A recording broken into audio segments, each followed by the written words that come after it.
So Cornelia, you're helping to heal people with nature? I think that I would say that by introducing people to the benefits of being close to nature and feeling nature, that they're able to speed up their own life changes. Okay. That usually means healing. It's healing something that's not working, whether it's thoughts or the body or stresses or a way of approaching life.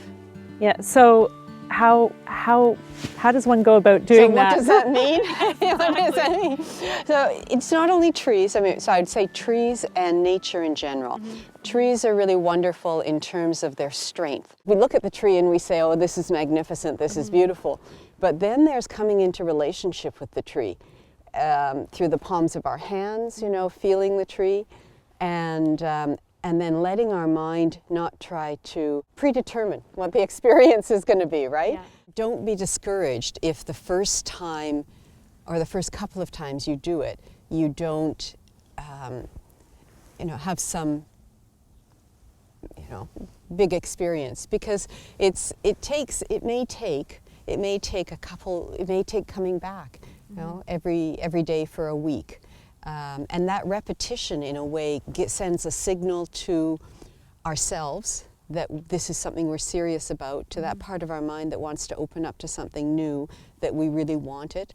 And I can't help but believe it also sends a signal to the tree that we mean it no harm, in a very simple sense, and that we want to experience. Sometimes it's one of the hardest things, even in the world that I live in here on Salt Spring, which is a beautiful community full of wonderful people.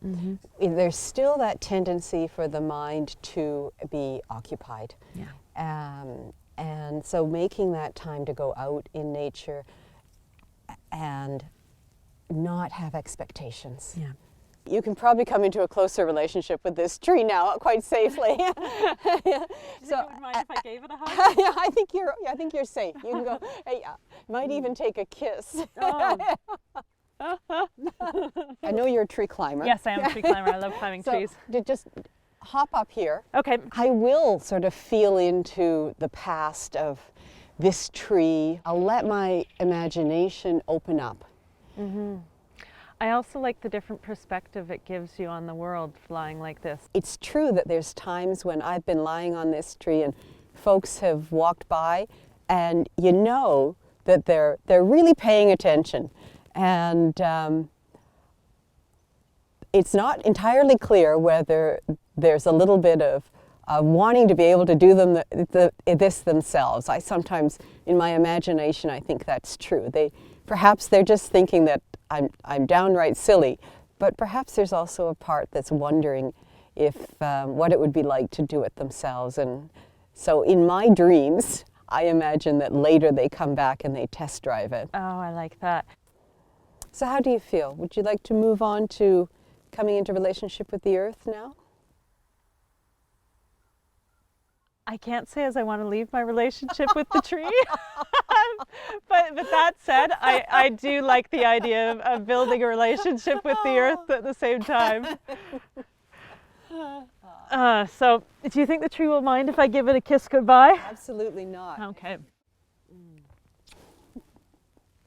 All the traditions, all the New Age stuff, all the old traditions talk about absorbing energy from the earth. And I'm going to invite you to sit right down on the ground. Our word for it is opening the gates on the feet. And it's stretching right between the bones as they come down to the toes. A lot of our treatments, whether they're allopathic or alternative, tend to have us somewhat dependent on others. Yeah. And so one of my beliefs is that it's nice for us to be able to learn how to keep ourselves in balance.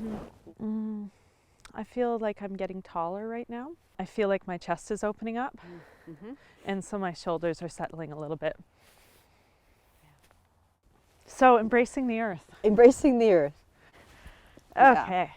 The first step is letting our physical body soften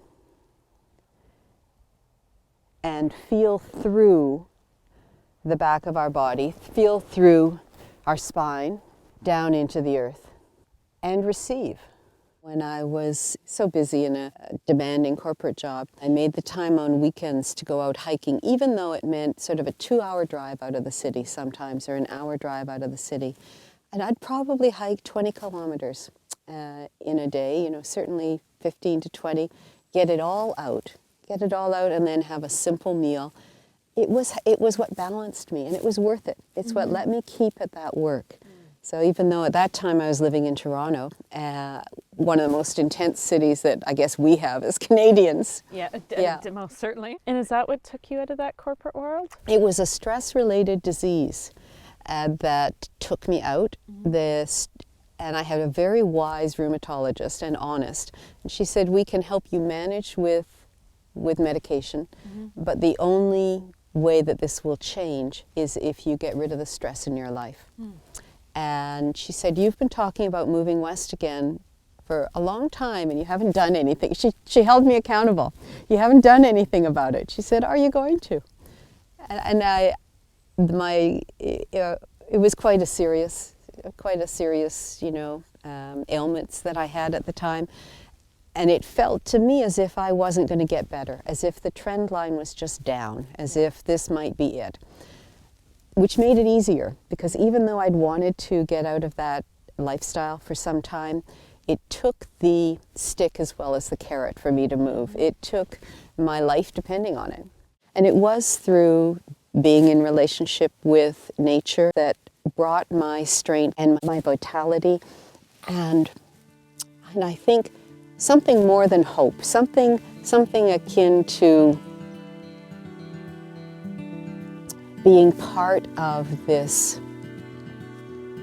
magic that I don't know where it's going, that's called life.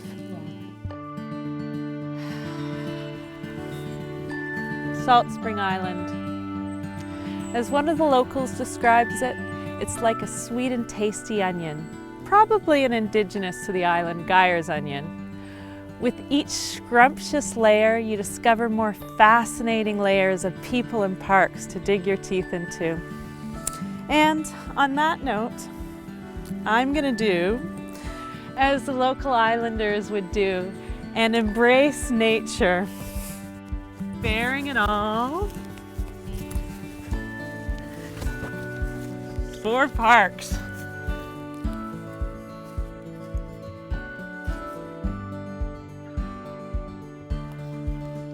Aichkasiam.